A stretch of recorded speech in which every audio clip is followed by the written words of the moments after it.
Imagine आप सिर्फ 8 दिन के लिए स्पेस में जाते हो, बट वहां जाकर आपको पता चलता है कि आप वहां 1 या 2 महीने के लिए नहीं बल्कि पूरे 9 महीने के लिए स्पेस में फंस चुके हैं। दोस्तों, ये कोई साईफाई की कहानी नहीं बल्कि एक रियल लाइफ स्टोरी है। नासा एस्ट्रोनॉट सुनीता विलियम्स की कहानी। सुनीता विलियम्स सिर्फ एक एस्ट्रोनॉट नहीं, इंडियन स्पेस लेजेंड भी हैं। अब तक उन्होंने स्पेस में 600+ डेज बिताए हैं, मल्टीपल स्पेस वॉक्स किए हैं और नए रिकॉर्ड सेट किए हैं। लेकिन उनका लास्ट मिशन सबसे अलग था, क्योंकि ये उनके लिए एक अनएक्सपेक्टेड चैलेंज बन गया। 5 जून 2024 को बोइंग स्टारलाइनर स्पेसक्राफ्ट के साथ उनका मिशन लॉन्च हुआ, जो कि सिर्फ ज्यादा नहीं 8 दिनों का ही था। लेकिन जब स्पेसक्राफ्ट में टेक्निकल प्रॉब्लम्स आईं, तो ये मिशन 9 महीने के लिए एक्सटेंड हो गया। इंटरनेशनल स्पेस स्टेशन पर 9 महीने तक स्टक रहकर सुनीता ने सिर्फ सरवाइव ही नहीं किया, बल्कि कई सारे नए साइंटिफिक एक्सपेरिमेंट्स भी किए।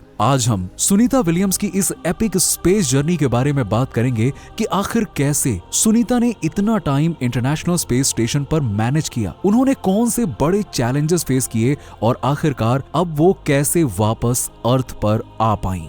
तो चलिए वीडियो शुरू करते हैं और जानते हैं सुनीता विलियम्स की हैरान कर देने वाली जर्नी के बारे में। तो दोस्तों, सुनीता विलियम्स का जन्म अमेरिका के एक छोटे से टाउन यूसिल्ड में 19 सितंबर 1965 को हुआ। सुनीता के फादर दीपक पांड्या इंडियन ओरिजिन के पर्सन थे और उनकी मदर बोनी पांड्या स्लोवेनियन अमेरिकन थी। सुनीता ने अपना बचपन मैसाचुसेट्स के नीधम और फैलमथ में बिताया। उन्होंने 1983 में नीधम हाई स्कूल से ग्रेजुएशन किया। फिर 1987 में उन्होंने यूनाइटेड स्टेट नेवल एकेडमी से बैचलर ऑफ साइंस की डिग्री ली और फिर इसके बाद उन्होंने नेवी फ्लाइट स्कूल ज्वाइन किया और 1989 में नेवल एविएटर यानी कि हेलीकॉप्टर उड़ाने वाली पायलट बनी, जिसके बाद उन्होंने गल्फ वॉर और हरिकेन एंड्रू के रिलीफ मिशन में काम किया और सबको दिखा दिया कि उनमें कितना दम है। फिर 1998 में उन्होंने नासा ज्वाइन किया और वहां उनकी एस्ट्रोनॉट की ट्रेनिंग शुरू हुई, जिसके बाद साल 2006 में उन्हें उनका पहला स्पेस मिशन मिला।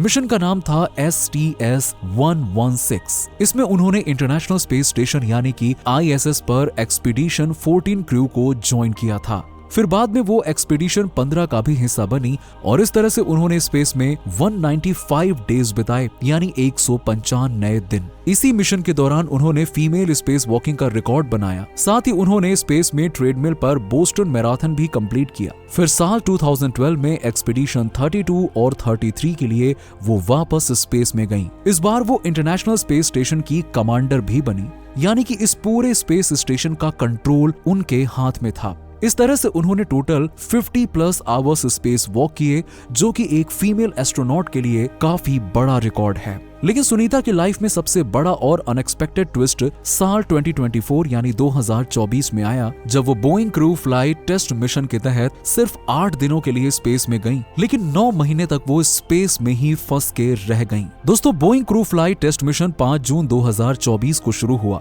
इस मिशन के तहत सुनीता और उनके टीममेट बुच विलमोर बोइंग के स्पेसक्राफ्ट स्टारलाइनर में बैठकर स्पेस के लिए निकल पड़े। ये मिशन बोइंग स्टारलाइनर की फर्स्ट क्रूड फ्लाइट थी, जिसका एम इस स्पेसक्राफ्ट की क्षमता को परखना था। अब यहाँ पर प्लान ये था कि ये दोनों 8 दिन तक इंटरनेशनल स्पेस स्टेशन पर जाकर रहेंगे, वहां कुछ टेस्टिंग करेंगे और फिर वापस अर्थ पर आ जाएंगे। लेकिन सुनीता को क्या पता था कि अगले 9 महीने के लिए उनकी जिंदगी बिल्कुल बदलने वाली है। जब Starliner spacecraft international space station की तरफ जा रहा था, तभी नासा को पता चला कि स्पेसक्राफ्ट के प्रोपल्शन सिस्टम में हीलियम गैस लीक हो रही है। और फिर जब तक ये स्पेसक्राफ्ट इंटरनेशनल स्पेस स्टेशन पर पहुंचता, तब तक 4 अलग अलग जगहों से हीलियम गैस लीक होने लगती है। किसी को समझ में नहीं आता कि आखिरकार ये हीलियम गैस लीक कैसे हो रही है। इवन बोइंग के कमर्शियल क्रू प्रोग्राम मैनेजर भी ये स्टेटमेंट देते हैं कि उन लोगों को खुद समझ नहीं आ रहा कि किस वजह से हीलियम गैस 4 जगहों से लीक हो रही है। अब ये जो हीलियम गैस है, वो बहुत जरूरी होती है थ्रस्टर्स को पावर देने के लिए। थ्रस्टर्स यानी कि ऐसी मशीन जो स्पेसक्राफ्ट को उड़ने में और अलग अलग डायरेक्शन में मूव करने में मदद करते हैं। लेकिन यहाँ ये सिर्फ लीक ही इकलौती प्रॉब्लम नहीं थी, क्योंकि इसके साथ साथ थ्रस्टर माल फंक्शन भी शुरू हो गए थे, यानी कुछ थ्रस्टर्स ने काम करना ही बंद कर दिया था। अब यहाँ नासा वालों ने सोचा कि अगर इस खराब थ्रस्टर वाले स्पेसक्राफ्ट में एस्ट्रोनॉट को वापस धरती पर लाया जाता है तो इससे उनकी जान को खतरा हो सकता है। इसीलिए सितंबर 2024 में स्टारलाइनर को अनक्रूड यानी कि बिना किसी एस्ट्रोनॉट के वापस बुला लिया गया, यानी बिना सुनीता और बुश के खाली स्पेसक्राफ्ट अर्थ पर वापस आ जाता है। और इस तरह से सुनीता और बुश 9 महीनों के लिए इंटरनेशनल स्पेस स्टेशन पर फंस जाते हैं। और अब शायद आप ये सोच रहे होंगे कि आखिर सुनीता विलियम्स और बुश विल्मोर ने 9 महीने ISS पर गुजारे कैसे? इस दौरान वो पूरा दिन करते क्या थे और क्या वो बोर नहीं हुए इन 9 महीनों में? तो देखो, जब बोइंग के स्टारलाइनर स्पेसक्राफ्ट ने उन्हें धोखा दिया और उनको अर्थ पर वापस नहीं लाया जा सका, तब भी ये 9 महीने उनके लिए कोई छुट्टी की तरह नहीं बीते। उनके ऊपर काम का भरपूर बोझ था, जैसे डिफरेंट एक्सपेरिमेंट्स करना और स्पेस स्टेशन को चालू रखना वगैरह वगैरह। लेकिन इन सब के बीच उनका डेली रूटीन कैसा था, ये भी समझते हैं। तो सबसे पहले सुबह अलार्म की आवाज से सुनीता और बुश उठते और फिर वो दोनों एक्सरसाइज करते थे। लेकिन अब आप ये सोच रहे होंगे कि स्पेस में भी एक्सरसाइज की भला क्या जरूरत है? तो दोस्तों, स्पेस में जीरो ग्रेविटी की वजह से मसल्स और बोन्स काफी वीक हो जाते हैं, इसीलिए एस्ट्रोनॉट्स के लिए एक्सरसाइज करना बहुत जरूरी होता है। एक्सरसाइज के दौरान सुनीता ट्रेडमिल पर भी दौड़ती थी, जैसे कि उन्होंने बोस्टन मैराथन में किया था, और फिर इसके बाद वो लोग कुछ खाते थे। बाय द वे, आपकी जानकारी के लिए बता दूं कि स्पेस स्टेशन में 6 मंथ्स का फूड अवेलेबल रहता है और जब खाना खत्म हो जाता है तो फूड को रीस्टॉक भी किया जाता है। खैर, खाने पीने के बाद शुरू होता था एक्सपेरिमेंट्स का सिलसिला। इन 9 महीनों के दौरान सुनीता और बुश ने 900+ आवर्स के साइंस प्रोजेक्ट्स किए, जैसे कि माइक्रोग्रेविटी का ह्यूमन बॉडी पर असर और स्पेस में प्लांट्स उगाना। एक बार तो उन्होंने ISS का बाथरूम भी क्लीन किया था और स्पेस में ही उन्होंने दिवाली जैसे फेस्टिवल्स भी मनाए। इन लोगों ने इन 9 महीनों में काम के साथ साथ कई चैलेंजेस भी फेस किए, जैसे इनके बॉडी के लिए 9 महीने तक स्पेस में एडजस्ट करना मुश्किल था, क्योंकि ऑब्वियस ही बात है, स्पेस में ब्लड फ्लो अलग होता है, वहाँ डिजीनेस फील होती है, और साथ ही आप 9 महीने तक अपने फैमिली से दूर अकेले स्पेस में फंसे रहते हो, तो किसी भी इंसान के लिए ये इमोशनली बड़ा टफ होता है। इन 9 महीनों के दौरान एक बार सुनीता ने ये स्टेटमेंट दिया था कि सब मुश्किल था, ये न जानना कि घर कब लौटूंगी। लेकिन इन सब के बावजूद भी उनकी हिम्मत कभी नहीं टूटी। उन्होंने अपने टीममेट बुश के साथ मिलकर ISS को संभाला और सितंबर 2024 में सुनीता दोबारा ISS कमांडर बनी। सुनीता ने प्लांट्स उगाए, डिफरेंट रिसर्चेस किए और टीम को मोटिवेट किया, और इस तरह धीरे धीरे करके 9 महीने बीत गए। अब उनके वापस अर्थ पर आने का टाइम आ चुका था, लेकिन 9 महीने बाद आखिरकार ये पॉसिबल कैसे हुआ? तो दरअसल जब बोइंग का स्टारलाइनर सुनीता और बुश को वापस नहीं ला सका, तो नासा ने प्लान बी पर स्विच किया। लेकिन अब ये प्लान बी क्या था?